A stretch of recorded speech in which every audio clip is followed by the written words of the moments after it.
আসসালামু আলাইকুম রহমতুল্লাহি ওবরাকাতুহু। সম্মানিত প্রিয় মুসলিম ভাই ও বোনেরা, আর ইসলামিক টিভির পক্ষ থেকে সকলকে জানাই আন্তরিক মোবারকবাদ।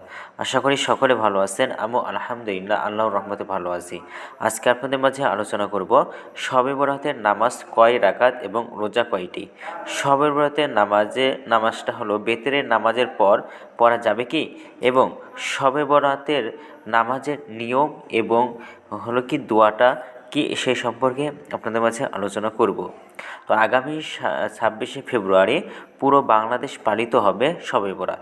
তাই যারা লাইলাতুল বরাতকে সামনে রেখে শবে বরাতের নামাজের নিয়ম এবং দোয়া সম্পর্কে জানতে চান, তাদের জন্য আজকের এই ভিডিওটা তুলে ধরা হয়েছে। শবে বরাতের নামাজ কয় রাকাত? বাংলাদেশের ধর্ম মন্ত্রণালয়ের চাঁদ দেখার উপর নির্ভর করে 26শে ফেব্রুয়ারি ঘোষণা করে 2024 সালের শবে বরাত 25শে ফেব্রুয়ারি রাতে পালিত হবে। অনেকেই আছেন যারা শবে বরাতের নামাজ কত রাকাত পড়তে হবে জানতে চান। তাদের জন্য ইসলামিক হাদিসের আলোকে শবে বরাতের নামাজ কত রাকাত হবে সে সম্পর্কে বিস্তারিত তুলে ধরেছি। সাধারণত শবে বরাতের নামাজ হচ্ছে নফল নামাজ, তাই এ নামাজ আর অন্য নামাজের মাঝে কোনো পার্থক্য নেই। আপনি 2 রাকাত নফল নামাজের নিয়তে করে আপনার সামর্থ্য অনুযায়ী আপনি যতটুকু পারেন পড়তে পারেন। সেক্ষেত্রে 8 রাকাত, 10 রাকাত, 12 রাকাত, 14 রাকাত, 16 রাকাত বা আরও বেশি হতে পারে। আপনি সেই অনুযায়ী আপনার সামর্থ্য অনুযায়ী ততটুকু আপনি পড়ে নেবেন। শবে বরাতের নামাজ 2024 সালে আপনি কীভাবে পড়বেন? তো প্রতি বছর শাবান মাসের 14 তারিখ রাতে শবে বরাতের নামাজ পালিত হয়।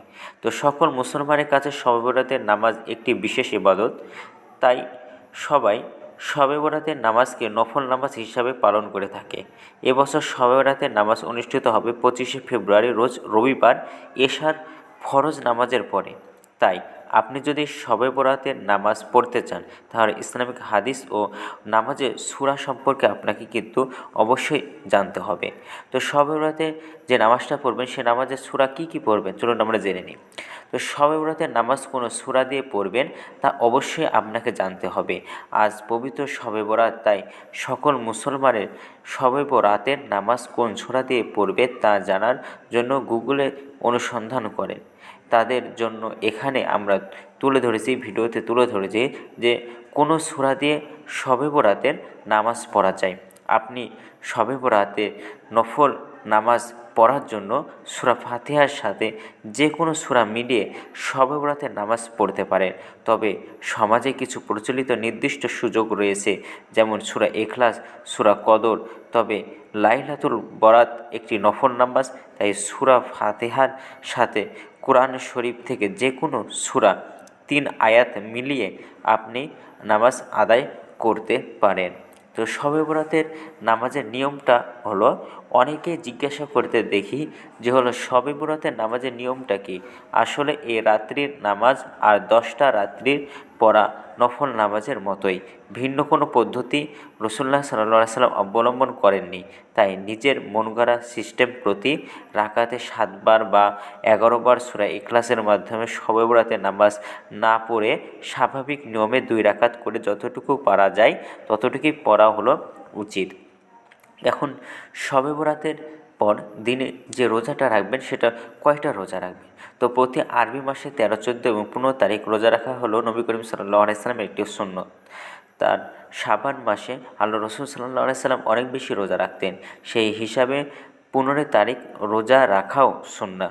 কিন্তু এর বাইরে শবে বরাতের পরের দিন রোজা রাখার ফজিলত সম্পর্কে মুহাদ্দিসগণের মধ্যে মতভেদ রয়েছে। তো আলী বিন আবু তালিব রাদিয়াল্লাহু তাআলা আনহু থেকে বর্ণিত, তিনি বলেন রাসূলুল্লাহ সাল্লাল্লাহু আলাইহি সাল্লাম বলেছেন, যখন মধ্য শাবানের রাত আসে তখন তোমরা এ রাতে দাঁড়িয়ে সালাত পড়ো এবং এর দিনে সওম রাখো, কেননা এই দিন সূর্য অস্তমিত হওয়ার পর আল্লাহ পৃথিবীর নিকটতম আকাশে নেমে আসেন এবং বলেন, কে আসো আমার নিকট ক্ষমা প্রার্থী, আমি তাকে ক্ষমা করব। কে আসো রিজিক প্রার্থী, আমি তাকে রিজিক দান করব। কে আসো রোগ মুক্তি প্রার্থনাকারী, আমি তাকে নিরাময় দান করব। কে আসো এই প্রার্থনাকারী। ফজরের সময় হওয়া পর্যন্ত তিনি এভাবে আহ্বান করতে থাকেন। তো শবে বরাতের নামাজের যে দোয়াটা করবেন সেটা হলো যে, যারা শবে বরাতের নামাজে 2 রাকাত করে নফল আদায় করবেন 4 রাকাত পরপর আপনি বিভিন্ন জিকির আজকার করে আল্লাহর কাছে দোয়া প্রার্থনা করতে পারেন।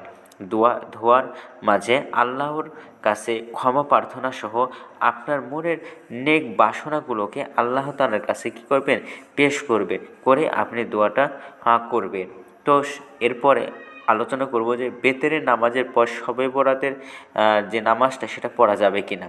তো বেতেরের নামাজ পড়ার আগে আপনি শবে বরাতের বিভিন্ন আমলগুলো করে নেবেন। সবার শেষে বেতেরের নামাজটা আপনি কী করবেন, পড়ে নেবেন। সর্বশেষ যে কথাটা আপনাদের মাঝে বলবো সেটা হলো যে অবশ্যই মনে রাখবেন যে শবে বরাতের নফল নামাজ পড়তে গিয়ে ফরজ যেন ছুটে না যায়। অর্থাৎ সারা রাত জেগে শবে বরাতের নামাজ পড়লেন কিন্তু সকালে ফজরের নামাজ পড়তে পারলেন না, তাহলে কিন্তু আপনার এই কোনো এবাদতই কিন্তু আল্লাহ তাআলার কাছে কবুল হবে না। একটা জিনিস মনে রাখতে হবে যে শবে বরাতের যে এবাদতগুলো করবেন এগুলো হলো নফল, আর ফজরের নামাজটা হলো ফরজ নামাজ। এজন্য আপনার চেষ্টা করবেন যে এই আমলগুলোর সাথে সাথে যেন ফজরের নামাজটা যেন আমরা কী করতে পারি, পড়তে পারি। তো ভিডিওটি যদি ভালো লাগে তাহলে অবশ্যই চ্যানেলটি সাবস্ক্রাইব করে পাশে থাকবেন। ধন্যবাদ সকলকে। আসসালামু আলাইকুম ওয়া রাহমাতুল্লাহি।